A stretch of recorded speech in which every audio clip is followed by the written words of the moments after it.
अधीश को पहले भी कई बार इस तरह के संकेत मिले थे कि विक्रम कोई योजना बना रहा है, लेकिन वो हर बार इन संकेतों को नजरअंदाज कर रहा था। ऐसा क्यों? क्या अधीश उसका सामना करने से डरता था या कोई और बात थी? गुरु सूर्यभान जो सोच रहे थे, क्या वही सही था? क्या सचमुच विक्रम ऐसी कोई योजना बना रहा था? मांत्रिक सुलोचन! गुरु सूर्यभान ने पुकारा तो हौले से दरवाजा खुला। अधीश ने देखा भीतर से एक बुजुर्ग व्यक्ति चला आ रहा है। उसकी सफेद लंबी दाढ़ी और सफेद पड़ चुकी भौहें बता रही थी कि जीवन के सैकड़ों बसंत वो देख चुका है। अधीश ने जीवन में पहली बार इतना बूढ़ा व्यक्ति देखा था। वो एक टक बल्कि आंखें फाड़ फाड़ कर मांत्रिक सुलोचन को देख रहा था कि गुरु सूर्यभान ने उसे इशारा किया। अधीश ने जल्दी से उसके पैर छूकर प्रणाम किया। गुरु सूर्यभान ने भी उन्हें प्रणाम किया। सदा सुखी रहो, बुजुर्ग ने आशीर्वाद दिया और ध्यान से उसकी ओर देखने लगा, जैसे पहचानने की कोशिश कर रहा हो। एक बार तो उसके चेहरे पर पहचान के निशान उभरे, लेकिन जल्द ही बुझ भी गए। गुरु सूर्यभान बोले, मांत्रिक सुलोचन, ये मेरा सर्वाधिक योग्य शिष्य है, मांत्रिक अधीश पुरोहित। सुलोचन ने कहा, अच्छा, और तुम कैसे हो सूर्यभान? आज कई सालों बाद तुमने इस बूढ़े की खबर ली, जरूर कोई बहुत महत्वपूर्ण बात है। गुरु सूर्यभान ने कहा, जी महाशय, आप ठीक समझे, मैं यहां एक जरूरी काम से आया हूं। ये मेरा शिष्य है जो अपने एक उच्च श्रेणी के अंधेरी शक्ति के मंत्र के बदले दूसरा मंत्र लेने आया है। बूढ़े ने एक बार फिर अधीश को सर से पैर तक देखा और अधीश सोच रहा था कि मंदार में उसे और कितने रहस्य देखने बाकी हैं। इस जगह और इस बूढ़े के बारे में उसने पहले तो कभी कुछ नहीं सुना। बूढ़े ने कहा, अच्छा, तो ये बात है, कहीं ये वही तो नहीं जिसने काल विजय के 2 सदस्यों को मार गिराया है?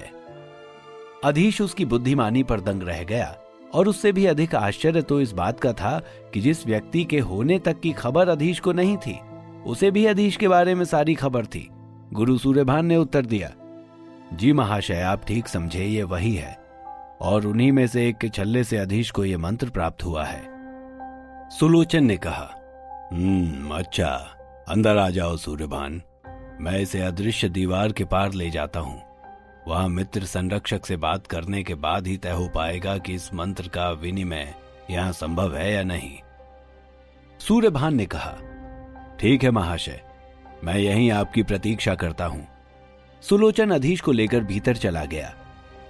अधीश इस जगह को पहली बार देख रहा था। सुलोचन का यह भवन मंदार का हिस्सा होते हुए भी यहां का माहौल बाकी जगहों से बहुत अलग था।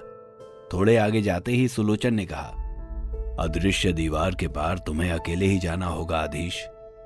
मैं द्वारपाल को तुम्हारे आने की सूचना दे दूंगा और कारण भी बता दूंगा।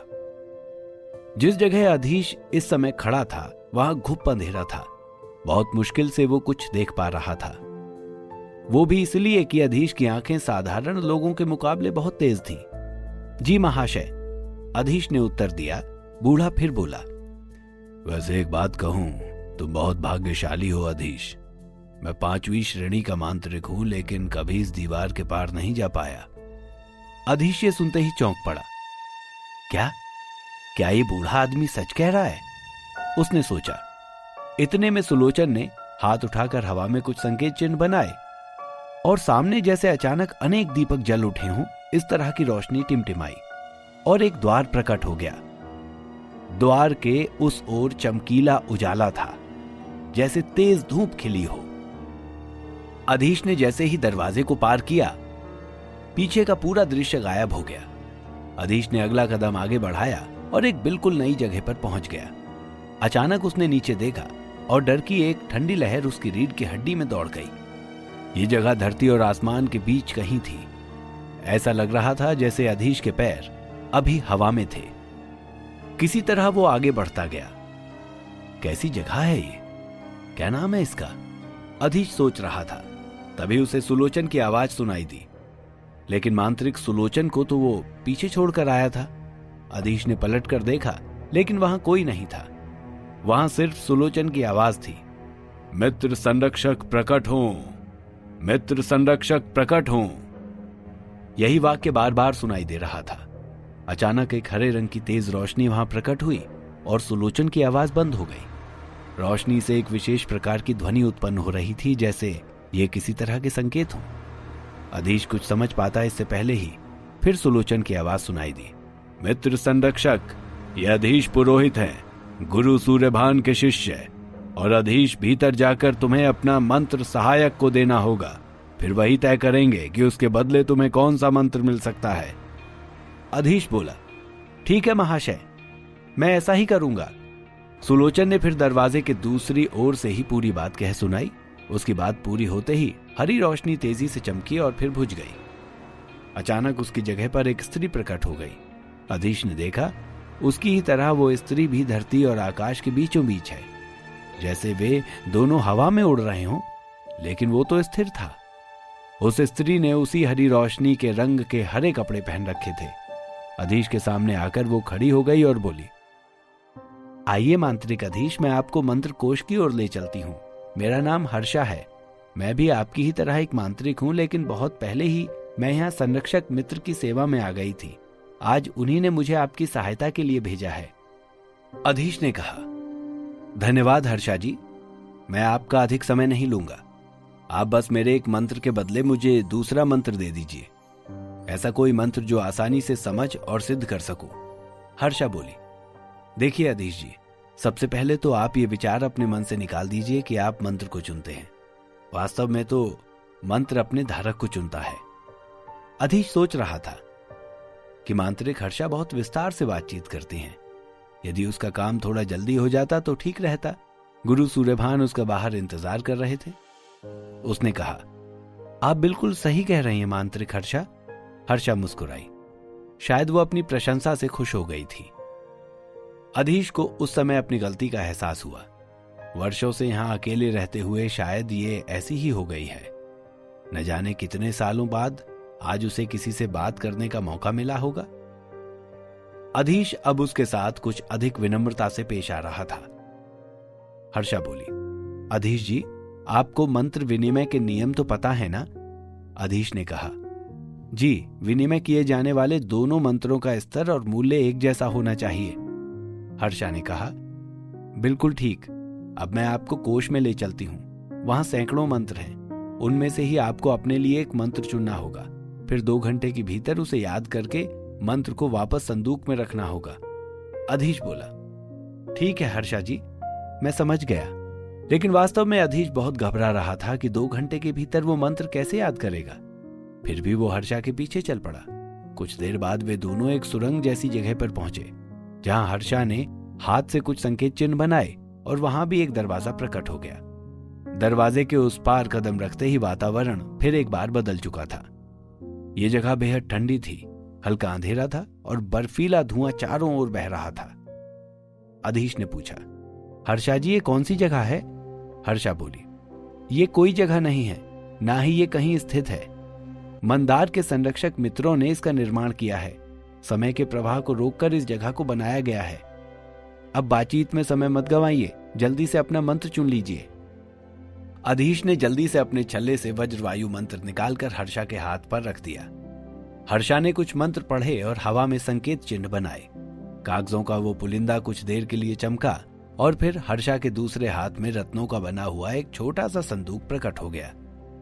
हर्षा ने संभाल कर वो मंत्र उस संदूक में रख दिया और हवा में फिर से कुछ संकेत चिन्ह बनाए। अब की बार वे संकेत चिन्ह सुनहरे रंग में चमकते हुए आए और संदूक पर स्थिर हो गए। संदूक अच्छी तरह से बंद कर हर्षा ने एक कोने में रख दिया। अब अधीश का ध्यान गया कि उस स्थान पर बहुत से खाने बने हुए हैं और हर खंड में कई सारे छोटे छोटे संदूक रखे हुए हैं, ठीक वैसे ही जिसमें हर्षा ने अभी उसका मंत्र रखा था। हर्षा के एक संकेत पर ही सारे संदूकों के सामने उनके अंदर रखे मंत्र की विशेषताएं अंकित हो गई। हर्षा ने कहा, ये 7 मंत्र ही आपके मंत्र के बराबरी के हैं। इन्हीं से विनिमय किया जा सकता है। आप मंत्र चुन लीजिए और वही संदूक खोलिएगा जो मंत्र आपने अंतिम रूप से चुन लिया है। एक बार एक संदूक खोलने के बाद बाकी सारे संदूक गायब हो जाएंगे। अधीश बोला, ठीक है हर्षा जी, मैं याद रखूंगा। हर्षा वहां से चली गई और अधीश मंत्रों के विवरण को ध्यान से पढ़ने लगा। वो पहले ही निश्चय करके आया था कि उसे रक्षा श्रेणी का कोई मंत्र चुनना होगा। आक्रमण शैली के तो उसके पास कई मंत्र पहले से ही हैं, लेकिन रक्षा के लिए एक पृथ्वी रक्षा के अलावा उसके पास कोई भी अच्छा मंत्र नहीं था। इन 7 मंत्रों में से 4 आक्रामक शैली के ही थे। बचे हुए 3 मंत्र थे वायु कवच, अग्निचक्र और पृथ्वी शरण। अधीश तीनों के बारे में ध्यान से पढ़ने लगा। ये रक्षा मंत्र 7वीं श्रेणी के आक्रमण मंत्रों को झेल लेने में सक्षम थे। अधीश ने वायु कवच को भी अपनी सूची से निकाल दिया। वायु तत्व के मंत्र उसकी कुछ खास सहायता नहीं करते थे। अब अग्नि और पृथ्वी में से उसे चुनना था। काफी देर सोच विचार के बाद अधीश ने आखिर पृथ्वी शरण ही चुना। यह ऐसा मंत्र था जिसे पढ़ने के बाद मांत्रिक के आसपास मौजूद समस्त पृथ्वी तत्व उसकी रक्षा के लिए क्रियाशील हो उठता था। अधीश ने अपना मंत्र चुन लिया और संदूक खोल दिया। अब दूसरी चुनौती थी 2 घंटे के भीतर उस मंत्र को याद करना। तभी अधीश को अपने संयुक्त यंत्र की याद आई। तुरंत उसने अपने गले से वो यंत्र निकाला और अपने मस्तिष्क की क्षमता को कई गुना बढ़ा लिया। अब आसानी से वो ये मंत्र याद कर सकता था। 2 घंटा होते ही अधीश के हाथ से मंत्र छूटकर वापस संदूक में समा गया और अगले ही पल सारे संदूक वहां से गायब हो चुके थे। हर्षा फिर आई और बोली, मांत्रिक अधीश, मुझे लगता है कि अब तक आपने अपना मंत्र याद कर लिया होगा। अब आपको यहां से जाना पड़ेगा। चलिए, मैं आपको अवश्य द्वार तक छोड़ आती हूं। अधीश ने कहा, सहायता के लिए धन्यवाद हर्षा जी। हर्षा उसे लेकर बाहर आ गई। सुलोचन अदृश्य द्वार के उस पार खड़ा अधीश का इंतजार कर रहा था। उसे देखते ही बोला, आओ आओ मांत्रिक अधीश, लगता है तुम्हें अपने लिए सही मंत्र मिल ही गया। अधीश ने जवाब दिया, जी महाशय, मैंने पृथ्वी शरण मंत्र को चुना है। बहुत अच्छा, बहुत अच्छा। बूढ़ा जैसे गुनगुनाने लगा था।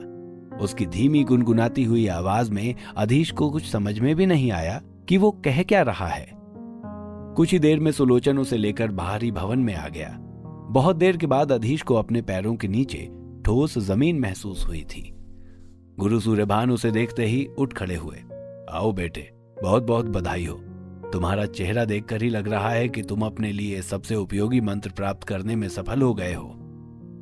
अधीश ने आते ही गुरु सूर्यभान के पैर छुए और बोला, जी गुरु जी, आप ठीक समझे। गुरु सूर्यभान ने फिर सुलोचन की ओर देखा और कहा, मांत्रिक सुलोचन, बहुत बहुत धन्यवाद। इस सहायता के लिए मैं आभारी रहूंगा। सुलोचन ने कहा, वो तो ठीक है सूर्यभान, लेकिन वैसे भी कभी कभी इस बूढ़े की खोज खबर लेने आते रहना। मैं तो तुम बाहर रहने वालों से मिलने के लिए तरस ही जाता हूं। जी जरूर महाशय, अब मुझे आज्ञा दीजिए, मैं फिर जल्दी ही आपसे मिलने आऊंगा। गुरु सूर्यभान ने हाथ जोड़कर कहा। अधीश ने भी एक बार फिर उन्हें प्रणाम किया और दोनों कुलपति भवन से बाहर निकल आए। बाहर आकर अधीश ने गुरुजी को विस्तार से अपने मंत्र के बारे में बताया। भीतर क्या हुआ था यह भी बहुत उत्साह और विस्तार से अधीश उन्हें बता रहा था।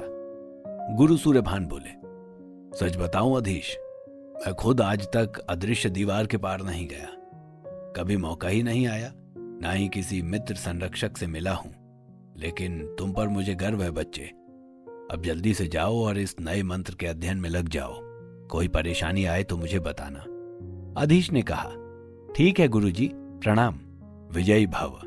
गुरु सूर्यभान ने उसे आशीर्वाद दिया और अपने भवन की ओर चल पड़े।